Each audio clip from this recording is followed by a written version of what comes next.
உன்னை பார்த்த பின்பு நானாக இல்லையே. ஓ, கிச்சன் காத்து இங்க வரைக்கும் வீசுதா? இப்ப பாரு. உள்ளவா அனிதா. அனிதா? அட அந்த பொண்ணு இல்ல. அண்டடா, அனிதா இல்ல, அண்ணி வந்திருக்காவோ. அண்ணி, நீங்க எப்ப வந்தீங்க? நான் பார்க்கவே இல்ல. ஆமாப்பா, இனிமே உன் கண்ணுக்கு நாங்க எல்லாம் தெரிய மாட்டோம். ஆமா, என்ன பாட்டுல பயங்கரமா இருக்கு? ஒண்ணு இல்ல, நீ சும்மா டைம் பாஸ்க்கு பாடிட்டு இருந்த. ஓ, பார்த்தாச்சு பார்த்தாச்சு. ஐயோ அண்ணி, உண்மையாவே சும்மா தான் பாடிட்டு இருந்த. சரி சரி அர்ஜுன், நீ எதுக்கு பாடினே எனக்கு தெரியும். சரி வாங்க, சாப்பாடு எடுத்து வச்சிருக்க, சாப்பிடலாம். அண்ணி நீங்க போங்க, நான் வரேன். சரி அர்ஜுன். என்கிட்டயே வா, நான் எவ்வளவு பேரை பார்த்திருக்கேன். என்ன அண்ணி இப்படி பேசிட்டு போறாங்க? நாம மனசுல நினைச்சது அவங்களுக்கு எப்படி தெரிஞ்சது? சரி பாத்துக்கலாம். அண்ணி சாப்பாடெல்லாம் சூப்பரா இருந்துச்சு. நீ ஹோட்டல் சாப்பாடு சாப்பிட்டு சாப்பிட்டு போர் அடிச்சிட்டு இருந்துச்சு. சூப்பரா இருந்துச்சா? சூப்பரா. புரியுது புரியுது எதுக்கு பாத்துட்டு இருக்கேன்னு. இப்ப பாரு. ஹே சின்ன பொண்ணு. இவ ஒருத்தி பாருட்ட. சொல்லு அனன்யா. சின்ன பொண்ணு, நீ ரசம் அப்படின்னு ஏதோ வச்சிருந்தியே, அது ரசம் மாதிரியே இருக்கல, மாட்ட மூத்திர மாதிரி இருந்தது. எனக்கு அந்த ரசம் பிடிக்கவே இல்லை. சோ எனக்கு இன்னும் 1 hour கழிச்சு புதுசா ரசம் செஞ்சு எடுத்துட்டு வந்து கொடு, ஓகேவா? ஓ, புது ரசமா அனன்யா? சரி சரி, செஞ்சு எடுத்துட்டு வரேன். சூப்பரா சொன்னப்போ. என்னி, எனக்கும் அப்படியே சூடா ரசத்தை எடுத்துட்டு வந்து கொடுத்துருங்க. மருமவுல, அடுத்த தடவை வைக்கிற ரசத்தை இன்னும் கொஞ்சம் நல்லா வச்சிருமா. அர்ஜுன், நீயும் ரசம் குடிப்பியாப்பா? அண்ணி ரசம் எல்லாம் சூப்பரா தான் இருந்துச்சு. நீ அந்த பொண்ணுதான் லூஸ் மாதிரி பேசிட்டு போகுது. நீங்க வருத்தப்படாதீங்க நீ. சரி அர்ஜுன். அண்ணி எனக்கு வெளியே கொஞ்சம் வேலை இருக்கு, நான் போயிட்டு வரேன். நீ சரி அர்ஜுன், போயிட்டு வா. திமிரு பிடிச்சவா, ரசமா கேக்குற ரசம் வச்சு தர இரு. இனி நீ ஜென்மத்துக்கும் ரசத்தை குடிக்க கூடாது.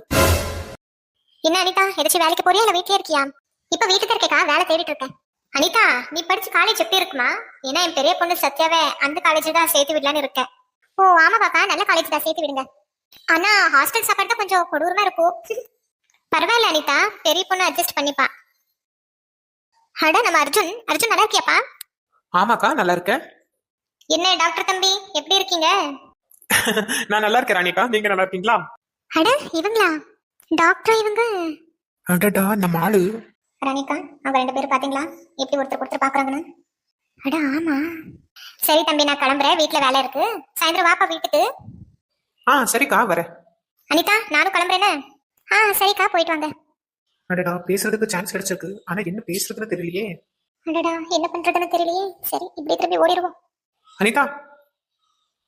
என்னத கூப்பிட்டாங்களா? என்ன, எதுக்கு கூப்பிட்டீங்க?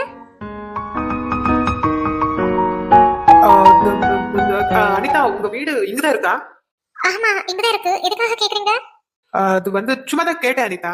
ஓ ஆமாவா, சரிங்க, நான் கிளம்புறேன். சரி சரி, கிளம்புங்க கிளம்புங்க. அனிதா, அர்ஜுன். சூப்பர் அனன்யா, கலக்கிட்ட போ. குடிங்க, 2 பேரும் ரசத்தை குடிங்க.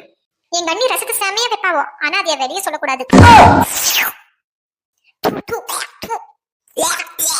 என்ன நீ இது?